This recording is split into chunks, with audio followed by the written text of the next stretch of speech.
किसान साथियों राम राम। आशा और उम्मीद करता हूं कि आप सब ठीक ठाक होंगे। साथियों, आप सभी को पता है कि इस हफ्ते सोयाबीन में 200-250 रुपये की गिरावट देखी गई है। ये गिरावट क्यों आई है, किस कारण से आई है और आगे क्या संभावना दिखाई दे रही है, ये सब बातें मैं इस वीडियो में बताने जा रहा हूँ। साथियों, किसान होने के नाते हम जो एक एक बात किसान को वीडियो के माध्यम से पहुँचा रहे हैं, हम उम्मीद करते हैं कि वो बातें आप तक ठीक ठाक पहुंच रही होंगी, आपका ज्ञान बढ़ रहा होगा और आप उस हिसाब से विचार विमर्श करके अपने माल का बिक्री सौदा कर रहे होंगे। हम लंबे समय से सोयाबीन के किसानों के लिए एक एक अपडेट, बाज़ार में जो हलचल होती है, बिजाई होती है, एक्सपोर्ट और इम्पोर्ट की जो बात होती है, आप तक पहुंचा रहे हैं।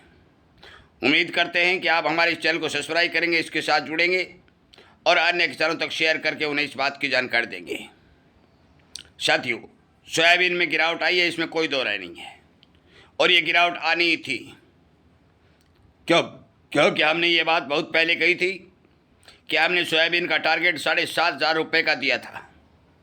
उस टाइम हमने एक बात कही थी कि फसल मंडी में आने के ऊपर भाव पर थोड़ा दबाव देखा जा सकता है, परंतु आगे आने वाले समय में सोयाबीन में फिर भाव ठीक मिलेंगे, किसान को फ़ायदा होगा।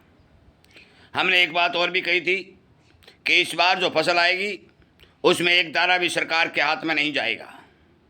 हमने एक बात और भी कही थी कि इस बार 2026 में जो पिछले 24-25 का स्टॉक था सो कट जाएगा और लाइन बिल्कुल खाली हो जाएगी।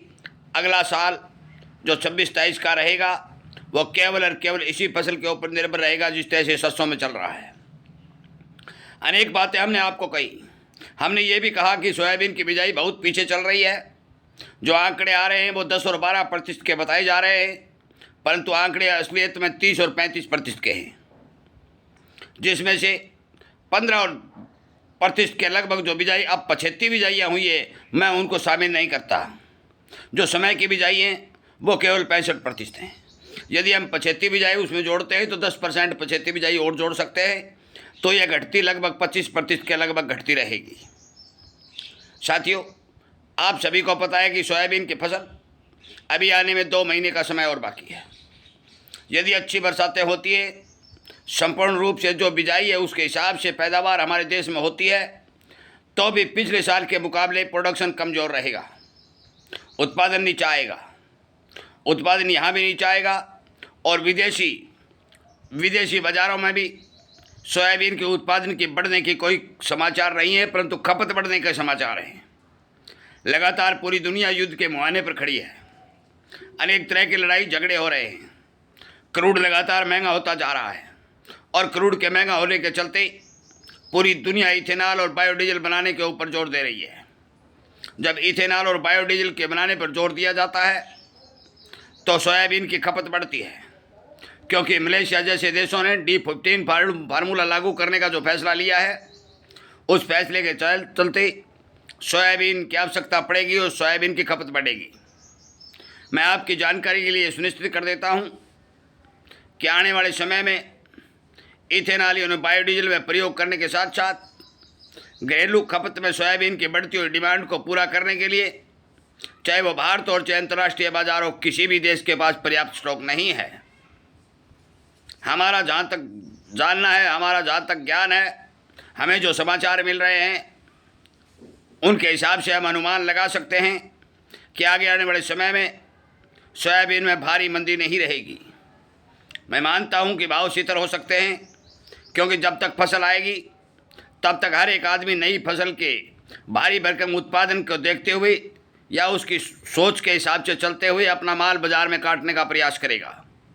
जब बाज़ार में माल कटता है तो आपूर्ति संख्या बढ़ती है, आपूर्ति बढ़ती है तो भाव टूटते हैं। परंतु आज हमने एक वीडियो बनाया कि बाज़ार के अंदर झूठी खबरें जो फैलाई जा रही हैं कि अनेक जगह बारिशें हो चुकी हैं, बिजाई हो चुकी है, फसलें बहुत बढ़िया हैं। इस अफवाह के चलते अनेक किसान या हमारे छोटे व्यापारी या स्टॉकिस्ट माल काट रहे हैं और माल का काटना, भाव पर दबाना स्वाभाविक है। मैं आपको सुनिश्चित आगाह कर देता हूं कि सोयाबीन के अंदर किसी भी प्रकार की घबराहट के तौर पर सोचने या चलने की आवश्यकता नहीं है। हम ये नहीं कह सकते कि 8,000, 10,000 और 20,000 हो जाएगी, परंतु हम ये संपूर्ण रूप से आपको सचेत और सावधान करते हुए बता सकते हैं कि सोयाबीन आपको पूरी साल अच्छे भाव देने में कामयाबी हासिल करती हुई दिखाई देगी।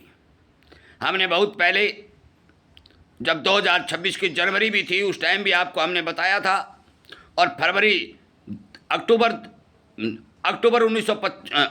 अक्टूबर 25 में भी हमने बताया था 2025 में कि सोयाबीन के भाव में अच्छा उछाल देखा जाएगा, क्योंकि हमें ये समाचार मिले थे कि फसल कमज़ोर है, उत्पादन घट के आ रहा है, और सोयाबीन भारी भरकम बीमारियों की चपेट में आने के कारण किसानों के पल्ले उत्पादन में कमी देखी जा रही है। उसका असर भाव पर देखा गया और आपको मंडी भाव 7,500 रुपये तक मिले और काफ़ी समय तक मिलते भी रहे। आज भी सोयाबीन के भाव अच्छे मिल रहे हैं, क्योंकि 4,800 और 5,000 रुपये बिकने वाला सोयाबीन आज 7,500, 7,400, 7,200 और 7,000 रुपये बिक रहा है। सरकार ने भी अपना माल अच्छे भाव में 7,000 प्लस के भाव में काट दिया। अब थोड़ा बहुत जो माल सरकार के पास बचा है उसे भी सरकार जल्दबाजी में काट के लाइन खाली करने का काम करेगी।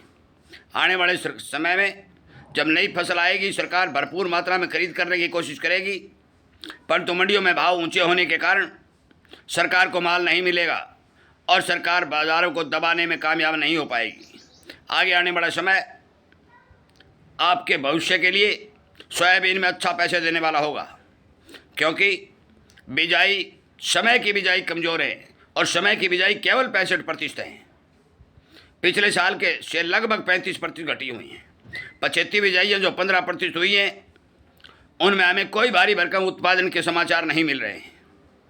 इसीलिए हम उम्मीद करेंगे कि आप सोयाबीन में चिंता को छोड़ करके बेचना या रखना आपकी मर्जी है, परंतु मंदी सोच करके काम करना, ये हमें लगता है कि आपकी गलतफहमी होगी। अनेक तरह के जो वीडियो हम बनाते हैं, हम उन वीडियो में आपको तेज़ी के कारण या मंदी के कारण हम लगातार बताते हैं। तेज़ी के जो कारण होते हैं वो तेज़ी के कारण बताते हैं, यदि मंदी के कारण सामने आते हैं तो मंदी के कारण बताते हैं। आज हमें सोयाबीन का जो चर्चा कर रहे हैं उसमें हमने बताया कि हमारे पास तेज़ी के अनेक कारण मौजूद हैं। मंदी का कोई कारण हमें सामने दिखाई नहीं दे रहा है। काम अपने विवेक से करें, अपने समझदारी से करें। हर किसान तक हमारा वीडियो पहुंचाएं, शेयर करें और हमारे इस चैनल को सब्सक्राइब करके इसके साथ जुड़ें, ताकि आने वाले समय में हम जो भी हमारे पास जानकारी आएगी हम आपको पहुंचाने का काम करेंगे। वीडियो सुनने के लिए, शेयर करने के लिए और हमारे साथ जुड़ने के लिए आपका तहे दिल से धन्यवाद और स्वागत करता हुआ मैं इस वीडियो को विराम देता हूं। उम्मीद करता हूं कि आप ज़रूर इस बारे विचार करेंगे। आपका बहुत बहुत धन्यवाद।